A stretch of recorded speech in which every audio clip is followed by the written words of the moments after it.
दोस्तों, आज मैं आपके सामने एक गंभीर विषय पे बात करने वाला हूं, एक ऐसी बीमारी के ऊपर बात करने वाला हूं जो लोगों का जीवन दुर्भर कर देती है, मुश्किल कर देती है लोगों का जीना। दोस्तों, सबसे पहले आप एक बात सोचिए, जब भी जीने की बात आती है, जिंदा रहने की बात आती है, तो सबसे पहले क्या चीज इंपॉर्टेंट लगती है हमें जिंदा रहने के लिए? हम सभी के दिमाग में एक बात आएगी, सर सांसें लेना सबसे जरूरी है। जो सांस, जो ब्रीदिंग, जो सांस हमारे अंदर जा रही है, सांस लेना बहुत जरूरी है जिंदा रहने के लिए। और सोच के देखो, जो सांस लेने की जो प्रक्रिया है, अगर इसी में किसी को दिक्कत आने लगे, इसी में किसी को कठिनाई आने लगे, तो कितना मुश्किल लगता है। कुछ समय के लिए, कुछ सेकंड के लिए अगर आपकी सांसों को प्रतिबंधित कर दिया जाए, तो सोचें आप कि क्या हालत होगी। हम मरने के कगार पे पहुंच जाएंगे, हम परेशान होने लगेंगे। जी हां दोस्तों, और हमारे भारत में हमारी पूरी जनसंख्या का लगभग 3 से लेकर 6% तक हमारी जनसंख्या ऐसी है। लगभग आज हमारे देश में 3 से लेकर 6 करोड़ लोग ऐसे हैं जो इसी तरह की बीमारी से जूझ रहे हैं। जी हां, मैं बात कर रहा हूं अस्थमा, श्वास रोग के बारे में। ये एक ऐसी बीमारी है जो सांसों पे लगाम लगा देती है, सांसों को प्रतिबंधित कर देती है, सांस लेने में लोगों को कठिनाई होने लगती है। इसको बहुत सारे नामों से जाना जाता है। इसको श्वास रोग से जाना जाता है, श्वसन तंत्र के रोगों के नाम से जाना जाता है, दमा इसको कहा जाता है, या अगर मैं मॉडर्न साइंस की बात करूं तो ब्रोंकियल अस्थमा इसको कहा जाता है, और अगर मैं आयुर्वेद की बात करूं तो तमक श्वास के नाम से इस बीमारी को जाना जाता है। जी हां, आज इसी बीमारी के बारे में थोड़े बात करते हैं कि बीमारी क्या है और यह बीमारी क्यों होती है, और क्या इस बीमारी को ठीक किया जा सकता है। अगर ठीक किया जा सकता है तो कैसे ठीक किया जा सकता है, आज इसी विषय पे बात करते हैं। दोस्तों, सांस लेने की जो प्रक्रिया है, आप सबको पता है, हम जो सांस लेते हैं हमारे नाक से पैसेज शुरू होता है, नाक से शुरू होता है, उसके बाद यहां पे फेरिंक्स में जाता है, फेरिंक्स के बाद ट्रैकिया है, और ट्रैकिया बाद में ब्रोंकाइज और ब्रोंक्यूल्स और लास्ट में एल्वेलाइज पे जाके खत्म होता है। मेरे पीछे आप थोड़ा स्क्रीन पे देख भी पाएंगे, इस तरह का स्ट्रक्चर होता है। हम सांस लेते हैं, वो सबसे पहले फेरिंक्स में, उसके बाद ट्रैकिया में, उसके बाद वो 2 लंग्स हैं, लंग्स के अंदर 2 विंड पाइप जिनको आप बोल सकते हैं वो जाएंगे, वहां पे जाके बाइफरकेट होंगे छोटे टुकड़ों में और ज्यादा ब्रोंक्यूल्स में, और लास्ट में जाके बैलून, गुब्बारे जैसी शेप जिसको एल्वेलाइज बोलते हैं, उनमें जाके फिनिश होता है। हम ऑक्सीजन लेते हैं, वो हमारे अंदर जाती है, एल्वेलाइज में जाके वहां पर एक्सचेंज होता है ब्लड से, ब्लड में ऑक्सीजन चली जाती है, कार्बन डाइऑक्साइड ब्लड वापिस छोड़ देता है और हम एक्सपिरेट करते हैं। तो इंस्पिरेट और एक्सपिरेट का ये तरीका है। हमारी हर कोशिका तक ऑक्सीजन पहुंचाने के लिए जरूरी है कि हम अच्छे से सांस लेते रहें, हम प्रॉपर ऑक्सीजन और सारी गैसेस हम लेते रहें। अब ये तो है एक नॉर्मल प्रक्रिया। अब अस्थमा क्या है, दमा क्या है, या जो भी श्वसन तंत्र के जो रोग हैं वो क्या है, और इसी श्वसन तंत्र के जो रोग हैं, इन्हीं के साथ साथ हम दमा नजला के साथ साथ ही नजला, साइनोसाइटिस, एलर्जी, छींके, ये सारी भी इंक्लूड है।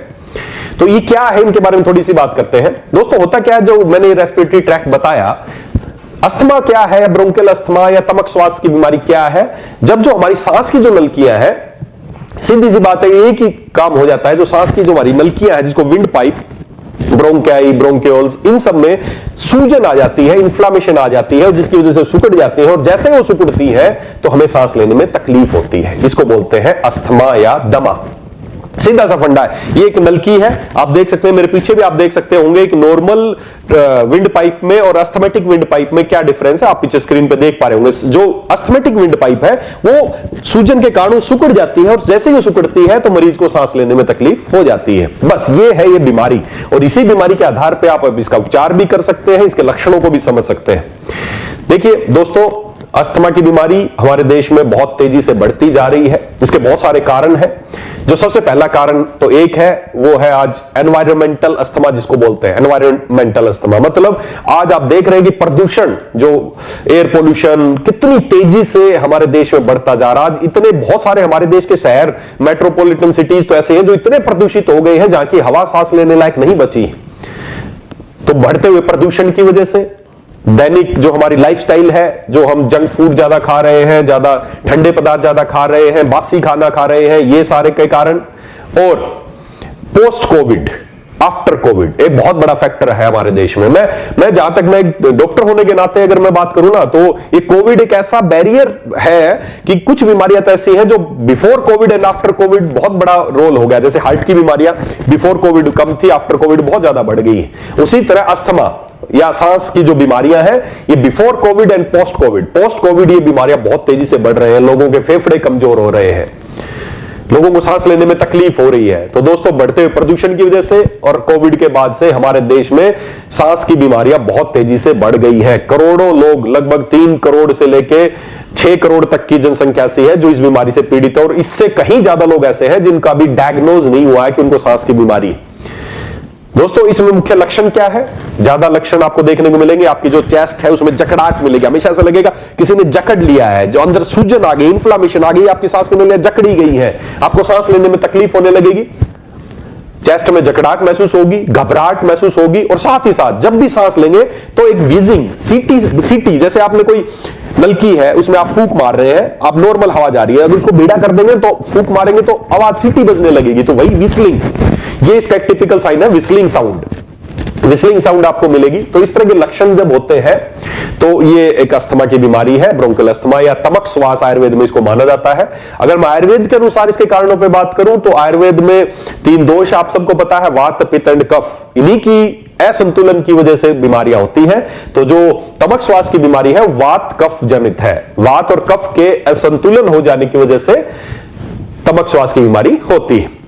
दोस्तों, इस बीमारी के जो लक्षण है इनके आधार पे आप पहचान सकते हैं कि मुझे अस्थमा या दमा की बीमारी है। इसके अलावा मेरे पास बहुत सारे रोगी ऐसे आते हैं कि सर मैंने बहुत टेस्ट करा लिए, मेरे टेस्ट में किसी में कुछ नहीं आता, बहुत दुनिया भर के मैंने टेस्ट करा लिए हैं लेकिन कुछ नहीं आ रहा, लेकिन फिर भी मेरे को सांस लेने में तकलीफ है। जी हां दोस्तों, किसी तरह की बहुत ज्यादा जांचों की जरूरत नहीं है आपको। आप कोई भी जांच कराएंगे उसमें आपको कोई एब्नॉर्मलिटी नहीं आएगी। क्यों? क्योंकि आपके अंदर ना कोई सिस्ट है, ना कोई ट्यूमर है, कुछ नहीं है जो बाहर से आप देख सकें। बस होता क्या है, इसके कुछ ट्रिगर्स होते हैं, कुछ चीजें ऐसी हैं जो आपको ट्रिगर करती हैं, और जैसे ही वो ट्रिगर आपके कांटेक्ट में आते हैं आपकी सांस की नलियां सिकुड़ जाती हैं। ये किसी जांच में नहीं आएगा। कुछ ट्रिगर्स है इसके, जैसे बहुत अधिक ठंडी चीजें, ये ट्रिगर हो सकता है, बहुत ज्यादा नमी, ये ट्रिगर हो सकता है। इसके अलावा बहुत सारे फूड आइटम जिससे कोई हाइपर रिस्पोंड करता है, कुछ ऐसे फूड आइटम है, हो सकता है किसी को पनीर खाने से हो जाए, या किसी को कोई ऐसे कुछ भी चीजें हो जाए, या कुत्ता बिल्ली कोई पेट है उनके पास उनके बालों की वजह से हो सकता है, पोलन ग्रेन की वजह से हो सकता है, अत्यधिक धूलकणों की वजह से हो सकता है, किसी भी वजह से। ये कुछ इसके ट्रिगर्स हैं। जब भी ये ट्रिगर्स व्यक्ति के कांटेक्ट में आते हैं वो हाइपर रिस्पोंड करता है और उसको सांस लेने में तकलीफ होने लगती है, उसकी सांस की नलियां एकदम सिकुड़ जाती है। तो ये तो है इसके कारण या इसके लक्षण। अब बात करें इसके इलाज की। इलाज क्या है दोस्तों? मॉडर्न साइंस की बात करें तो इसका कोई इलाज नहीं है। मॉडर्न साइंस में एक ही बात लोगों के दिमाग में बैठाई गई है कि दमा दम के साथ जाता है। सोच के देखे दोस्तों, अगर किसी को अस्थमा हो गए और उसको ये बोले कि तेरे जो दमे की बीमारी है दम के साथ जाएगी, मतलब जब तक तू जिंदा रहेगा इसका कोई इलाज नहीं है, तो सोचो उस व्यक्ति के जीवन पे क्या क्या क्या उसे बीतती होगी, कैसा वो फील करता होगा। इलाज क्या है मॉडर्न साइंस के अनुसार? स्टीरॉइड्स। जहां भी इंफ्लेमेशन का जिक्र आएगा एलोपैथी में केवल स्टीरॉइड्स इस्तेमाल किए जाते हैं। और स्टीरॉइड्स आप लोकली दे सकते हैं, इंट्रावीनस दे सकते हैं, ओरली दे सकते हैं, या ज्यादा इसकी जो फॉर्म में दिए जाते हैं आपने देखा होगा बहुत जो अस्थमेटिक पेशेंट है, इनहेलर्स इस्तेमाल किए जाते हैं। और इनहेलर्स उनकी लाइफ स्टाइल को एक ही बात बताई जाती है, या तो रोटा कैप्सूल डाल के खींचते हैं या इनहेलर्स लेते हैं। वो स्टीरॉइड्स है जो डायरेक्टली आपकी विंड पाइप में जाते हैं। उस समय वहां पर जाते ही जैसे ही वो विंड पाइप में आपके जाएंगे, आपकी जो ट्रैकिया है, विंड पाइप ओपन हो जाएंगे और आपको सांस लेने में आसानी हो जाएगी। ये है इलाज, लेकिन ये परमानेंट नहीं है। ये परमानेंट नहीं है दोस्तों। हम हमेशा से आपको एक ही बात बोलते हैं, अगर किसी बीमारी को खत्म करना है तो हमें बीमारी के लक्षणों का नहीं, बीमारी के कारणों का इलाज करना पड़ेगा। और कारण क्या है कि आपकी बॉडी की इम्यूनिटी बहुत कमजोर है, जिस वजह से मैं यहां पर धूल उड़ा दूं, हो सकता है हम सब बैठे हो, किसी को छींकें आने लगेंगी, किसी को सांस लेने में तकलीफ हो जाएगी, किसी को कुछ नहीं होगा। अगर धूल में खराबी होती तो सभी को छींकें आनी चाहिए थी, सभी को सांस लेने में तकलीफ होनी चाहिए, तो नहीं हुई। अचानक ठंड पड़ने से कोई व्यक्ति खुश हो जाते हैं कि मजा आएगा, ठंड में जाएंगे, ठंड देखेंगे, स्नोफॉल भी देखने जाते हैं। और बहुत सारे लोग हैं ठंड पड़ते टेंशन में हो जाते हैं कि अब सांस की तकलीफ होगी। बहुत सारे लोग समुद्र किनारे मजे करने जाते हैं, बहुत सारे लोगों को जाते तकलीफ होने लगती है। खराबी मौसम में नहीं है, खराबी चीजों में नहीं है, खराबी आपके शरीर में है। आपके शरीर की इम्यूनिटी कम है, जिस वजह से आप उन चीजों के प्रति हाइपर रिस्पॉन्ड कर रहे हैं। और लक्षणों का इलाज क्या है? सांस की नली सिकुड़ गई, उसको खोल दिया, ये है लक्षणों का इलाज। क्या इस तरीके से करके कभी अस्थमा को ठीक किया जा सकता है? बिल्कुल नहीं किया जा सकता। जिंदगी भर के लिए आप स्टीरॉइड्स दवाइयां खाते रहेंगे, और स्टीरॉइड्स लेने के बाद आपको हो सकता है लक्षणों में तो राहत मिले, लेकिन उसके कितने एडवर्स इफेक्ट हो सकते हैं ये आप खुद समझदार है। कोविड के दौरान जब इन्फ्लामेशन इन लंग्स हुई थी तो उस दौरान बहुत स्टीरॉइड्स दिए गए, जिसकी वजह से लोगों को लंग्स बहुत कमजोर हो गए हैं। अस्थमा की समस्या दिन दुगनी रात चुगनी बढ़ती जा रही है। तो दोस्तों, हमें अगर आप चाहते हैं इस बीमारी को आप परमानेंट निजात पाना चाहते हैं तो यह बिल्कुल पॉसिबल है। ये बीमारी दम के साथ नहीं जाएगी। इस बीमारी को जाने में जो समय लगेगा वो लगेगा 3 से 6 महीने का समय। विद इन 3 मंथ बहुत सारे लोग इस बीमारी से निजात पा सकते हैं, बहुत सारे लोगों की बीमारी ठीक हो सकती है। इसके लिए क्या करना पड़ेगा? हमें आयुर्वेद का सहारा लेना पड़ेगा, क्योंकि आयुर्वेद बीमारी के कारणों का इलाज करता है, ना कि लक्षणों का इलाज करता है। और आयुर्वेद में श्वास को, तमक श्वास के बारे में, इसके बारे में बताया गया है। और इसके जो कारण है कि हमारे शरीर की रोग प्रतिरोधक क्षमता कम हो जाती है, जिस वजह से व्यक्ति को ये बीमारियां होती है। तो रोग प्रतिरोधक क्षमता बढ़ा के और साथ ही साथ आपके जो सूजन है, सूजन रोधी आयुर्वेदिक औषधियां, और साथ ही साथ जो अंदर कफ बलगम बन गया है उसको निकालने के लिए बहुत सारी आयुर्वेदिक औषधियां हैं। अगर उनका प्रॉपर इस्तेमाल किया जाए तो मैं आपको दावा करता हूं कि अगले 3 से 6 महीने में आपकी बीमारी हमेशा के लिए खत्म हो जाएगी। और इन एलर्स की बात मैं करूं तो 1 से 1.5 महीने बाद अगर आप आयुर्वेद का सहारा लेते हैं तो अगले 1 से 1.5 महीने बाद आपको इन एलर की जरूरत पड़नी कम हो जाएगी, और अगले 3 महीने में आपको इन एलर की किसी तरह की जरूरत पड़ने वाली नहीं है। सोच के देखें, जिस व्यक्ति का जीवन इन एलर की वजह से चल रहा हो, जब आप उसको बोलेंगे कि तेरे इन एलर छूट जाएंगे तो उसके जीवन में क्या उमंग आएगा? जी हां दोस्तों, उसको एक नया जीवन मिलेगा। और दोस्तों, इस बीमारी को आपके जीवन से मिटाने के लिए, आपकी सांसों को नियमित करने के लिए, आपके जीवन में नई एनर्जी लाने के लिए मैंने आपको शुरू से बताया, हम हमेशा से प्रयासरत रहते हैं कि उन बीमारियों का इलाज किया जाए, उन बीमारियों को ठीक किया जाए जिससे ज्यादा लोग परेशान हैं। और आज कोविड की वजह से और बढ़ते हुए प्रदूषण और हमारी खराब लाइफस्टाइल की वजह से दमे की बीमारी बहुत तेजी से बढ़ रही है, श्वास रोग बहुत तेजी से बढ़ रहा है। तो दोस्तों, श्वास रोग को अच्छा करने के लिए, श्वास रोग से परमानेंट निजात पाने के लिए आज हम एक शानदार प्रोडक्ट आपके लिए लेके आने वाले हैं। और दोस्तों, मैं चाहूंगा कि वो प्रोडक्ट मैं आपको इंट्रोड्यूस करूं, एक बहुत ही बेहतरीन प्रोडक्ट जिसका चरक संहिता में जिक्र किया गया है। आज से हजारों साल पहले महर्षि चरक ने महाकसाय में एक बहुत शानदार महाकसाय का जिक्र किया है, और वो महाकसाय है श्वास हर महाकसाय। श्वास रोग को हरने वाला एक महाकाढ़ा है, जिसके बारे में आचार्य चरक ने बताया। और दोस्तों, दिल थाम के बैठिए, एक बहुत ही शानदार प्रोडक्ट मैं आपको दिखाने वाला हूं, वेदालेक्स श्वास हर महाकसाय। जी हां, हमने वही आचार्य चरक के जो महाकाढ़े हैं, उन्हीं महाकाढ़ों में से एक काढ़ा है श्वास हर महाकसाय, जो कि हमने अपने एलेक्स इंडस्ट्रीज में बहुत कड़ी मेहनत के बाद और बहुत ही क्लासिफिकली, बहुत ही साइंटिफिकली इस श्वास हर महाकसाय को तैयार किया है। एक बहुत ही बेहतरीन और बहुत ही अचूक उपाय है दमा, नजला, एलर्जी, छींके आना, इन सारी बीमारियों के लिए। लोग हजारों रुपए के टेस्ट कराते हैं ये जानने के लिए मुझे किस चीज से एलर्जी। मेरे पास लोग आते हैं जी, मैंने 10,000 का टेस्ट कराया, इसमें मुझे एलर्जीज की लिस्ट दे दी कि इस चीजों से आपको एलर्जी है।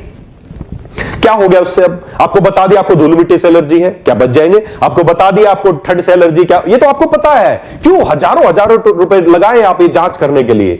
हमें अपने शरीर पे काम करना है, बीमारी के कारणों पे काम करना है। आपकी बीमारी हमेशा के लिए ठीक हो सकती है। और दोस्तों, मैं 100% आपको विश्वास दिलाता हूं, बहुत ही बेहतरीन प्रोडक्ट है। बहुत क्लिनिकल ट्रायल के बाद हमने प्रोडक्ट लॉन्च किया है, श्वास हर महाकसाय। ये एक बहुत ही बेहतरीन एक वरदान साबित होगा दमे के रोगियों के लिए। तो अब बता दीजिए दमा के रोगियों को, अस्थमा के रोगियों को कि दमा दम के साथ नहीं जाएगा, दमा अगले 90 दिन में जाएगा। लेना कैसे है? ये एक बहुत ही कंसंट्रेटेड, मैं आपको बता दूं, बहुत ही गाढ़ा उत्पाद है। इसमें हमने हर्ब्स का जो कुछ प्रक्षेप द्रव्य के रूप में हर्ब्स को इसके ऊपर से डाला है। तो जब भी आप ले, पहली बात तो इसको अच्छे से शेक करना है, बोतल को आप निकाल के अच्छे से शेक करना है। और 30 ml सुबह, 30 ml शाम को आपको गर्म पानी के साथ, अच्छे गर्म पानी के साथ आपको सुबह खाली पेट ले सकते हैं, और शाम को खाने से 1-2 घंटा पहले या 1-2 घंटा बाद इस्तेमाल करना है। कोशिश करें इसके लेने के बाद अगले 40 मिनट या 1 घंटे तक कुछ खाना पीना आपको नहीं है। दोस्तों, जैसे ही आप ये प्रोडक्ट लेना शुरू करेंगे, आपकी बीमारी में आपको राहत पड़नी शुरू हो जाएगी। आपको इनहेलर्स या जो भी स्टीरॉइड्स आप लेते हैं उसे छुटकारा मिलना शुरू हो जाएगा। और अगले 3 महीने में, या कोई बहुत पुराना गंभीर मरीज है तो हो सकता है 4, 5 या 6 महीने तक उसको ये प्रोडक्ट लेना पड़े, उसके बाद वो हमेशा के लिए ठीक हो सकता है। और जब भी आपको लगे कि आपको अब रिसेंटली आपने लेना शुरू किया, आपको लगे कि अचानक किसी को अस्थमा का अटैक आ गया है, तो आपको इनहेलर्स और उसकी बजाय कोशिश करें गर्म पानी ले, उसमें तो अपना जो वेदालेक्स तुलसी की कुछ बूंदे डालें और उसे स्टीम आपको लेना है। जो काम स्टीरॉइड्स को करना है, जो काम केमिकल्स को करना है, गर्म पानी भी आपकी सूजन में राहत दिलाएगा, आपको सांस लेने में तकलीफ है उसको दूर करेगा। तो जब भी आपको अस्थमा का अटैक आए, आपको क्या करना है, आपको गर्म पानी में कुछ बूंदे तुलसी की डाल के और उसके स्टीम लेनी है। आप टॉवल ढक के उसके स्टीम ले सकते हैं रात को या सुबह, या जब भी बच्चों को या किसी भी तरह की इस तरह की अस्थमा, निमोनिया, दमा, नजला इस तरह की समस्या हो तो उसमें आप इस तरह की चीजें कर सकते हैं। तो दोस्तों, श्वास कसाय, साथ में आप स्टीम जरूर ले, साथ ही साथ योग एंड प्राणायाम को अपने जीवन में जरूर शामिल करें, और साथ ही साथ अपने खान पान में आपको बहुत ज्यादा फ्रिज की ठंडी चीजें, बहुत ज्यादा बेकरी आइटम्स, पेस्ट्रीज, केक, चीनी कोशिश करें अस्थमा के पेशेंट को उसको चीनी का कोशिश करें कि प्रयोग ना करें। डेयरी प्रोडक्टों का कम से कम प्रयोग करना है, साथ ही साथ ताजा फल और ताजा सब्जियों का इस्तेमाल करना है। तो अस्थमा के साथ साथ ही जो भी नजला, जिसको नजला रहता है, सुबह सुबह उठते ही छींक के आती है, यहां पे सूजन आती है, इसको बोलते हैं साइनोसाइटिस, उसमें भी ये रामबाण औषधि की तरह शामिल होगा। जिसको छींक के आती है, आंखों से पानी गिरता है, एलर्जी होती है, तो इस तरह की तमाम बीमारियों के लिए एक महाकसाय है, एक रामबाण औषधि है जिसका नाम है श्वासहर महाकसाय। तो दोस्तों, ये एक बहुत ही शानदार प्रोडक्ट साबित होने वाला है उन सब रोगियों के लिए जिनको सांस लेने में तकलीफ है। और साथ ही साथ मैं बताना चाहूंगा वो सब लोग जो कि बहुत प्रदूषित शहरों में रहते हैं, मेट्रो जो बड़े बड़े शहर हैं, वहां की वायु इतनी प्रदूषित हो गई है जो आपके लंग्स, फेफड़ों को, विंड पाइप को बहुत दुष्प्रभाव डाल रही है। तो जो लोग चाहते हैं कि उनके लंग्स अच्छे रहे, तो लंग्स को हेल्दी रखने के लिए, जो नहीं अभी आपको दमा है और इंतजार करें कि कभी दमा होगा तब आप श्वासहर महाकसाय लेना, जो भी व्यक्ति चाहते हैं उनके लंग्स अच्छे रहे, लंग्स की सफाई होती रहे, लंग्स डिटॉक्स होते रहे, लंग्स का डिटॉक्सिफिकेशन अगर आप चाहते हैं तो उनके लिए भी श्वासहर महाकसाय एक वरदान की तरह साबित होगा। तो जो लोग प्रदूषित शहरों में रहते हैं उनको अवश्य इस प्रोडक्ट को समय समय पर इस्तेमाल करता रहना चाहिए, और साल में एक बार 90 डेज के लिए अवश्य इस प्रोडक्ट को इस्तेमाल करें। दोस्तों, आप स्वस्थ रहेंगे, आपको किसी तरह की समस्याएं जो रेस्पिरेटरी ट्रैक्ट डिसऑर्डर्स हैं उनसे आप बच भी सकते हैं, अगर हो गए हैं तो वो ठीक भी हो सकती है।